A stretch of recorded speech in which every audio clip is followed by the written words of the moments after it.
dating apps. You know, you swipe left, you swipe right, you get endless notifications of just things that are flooding you, you know, like, oh, someone liked you, or someone this happened, come check, the deal's this, 50% off this, you know, all this stuff. And apparently, you know, you get an entire universe of opportunities of people looking for, you know, the same thing as you. So it should be easy, right? So are like dating apps, are they actually helping people, you know, find love, or are they just trapping, you know, lonely guys in a spiral of frustration and resentment? So today we're asking the big question: dating apps, are they incel traps or real opportunity?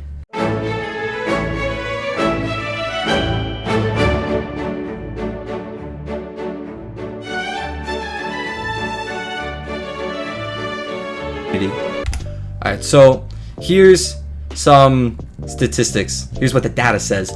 So let's start with the numbers. According to Pew Research, about 30% of US adults have used a dating app, and while 12% say they met a long-term partner through these apps, another 60% report some level of frustration or disappointment, which means, you know, more than half of people, 30% of US adults, that's like what, a bunch of freaking that's like I love millions of people, and over half of those are, you know, reporting, you know, not such good things. So, you know, that should already tell you a little something. So, you know, so yes, people do meet partners online, but, you know, there's also a lot of swiping and, you know, a lot of rejection, which can create, you guessed it, a breeding ground for bitterness. All right, so the incel trap. What is the incel trap? So the term incel is involuntary celibate, and it refers to people who feel unable to form romantic relationships despite wanting to.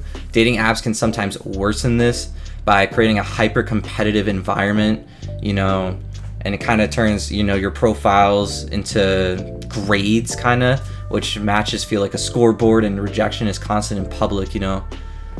You feel like you're competing with other people, and it's like that kind of like level of, you know, competition. It just makes you feel worse about yourself, and that's what really creates you know, this incel trap. So instead of learning and growing from dating experiences, you know, a lot of users are spiraling into resentment and blaming everyone but themselves. And forums like certain corners of Reddit or 4chan, you know, those corners, they reinforce the mindset. Like all the people that have failed go in together and reinforce that mindset, and, you know, that's the trap. You know, a constant, you know, incel quote is, "A woman only wants chads." So, you know, real opportunity. So, you know, it's not all doom and gloom. You know, for a lot of people, dating apps actually do provide real opportunity. You know, I've actually met people, you know, so that's a personal experience, but especially for people with niche interest, busy schedules or smaller social circles. Why did I say that wrong? Or smaller social, say that 5 times fast. Smaller social circles, whatever. You know, dating apps can actually allow you to meet someone you would never like really cross paths with. Oh my gosh, I'm messing up.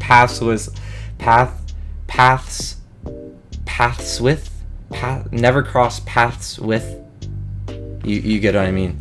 So like, the good thing about it is like you can really meet, like you can, you know, you're never gonna find some people, you know, like a certain anime or whatever, you know, you're never gonna meet freaking Yu Yu Hakusho girl, you know, without a dating app. Really, it's kind of hard. So, you know, that's why a lot of people, you know, like them. You know, let's not forget, you know, the success stories.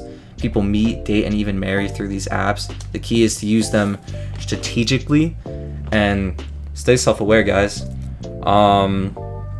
So why do some people fall into the trap? So there's a few reasons. One, instant gratification mindset. So swiping makes people expect love like a fast food order. You know, when you swipe on apps, it like kind of goes in your brain, you know, you get things right away. And with these apps, unless you really pay a lot of money, you know, you're not going to get that instant gratification from your phone that you always expect otherwise. So that's what creates this, like, you know, it makes it a fast buildup. And some people have lack of social skills offline. You know, that's number two. Apps can't magically teach empathy or communication. You know, some people just really can't communicate, and it kind of messes them up, and then they blame it on the app. Point number three, Validation addiction. Getting a like feels good until it doesn't. You know, when you get your first like, that feels great, but eventually you can get more. And sometimes likes are just impossible to get on these apps because really, it can be fucking difficult to get a. Sorry, it can be really difficult to get a like on these damn apps. And reason number 4, unrealistic expectations. Curated profiles create unrealistic standards. You know, you could be swiping through the top level girls and maybe a top level, you know what I mean, like a really, you know, the girl of your dreams can like you, you know, ghost you, and maybe she actually likes you, but people on dating apps tend to like really overestimate their boundary standards, and, you know, go for way too high. You know, you see someone that you would like in real life that you would meet, but you see people that you think are better online that will never like you, but you get the swipe, it gets in your head. So when these things combine, it's easy to see why someone could start blaming the world instead of adjusting their approach. So how do we use these apps healthy? So what's the solution?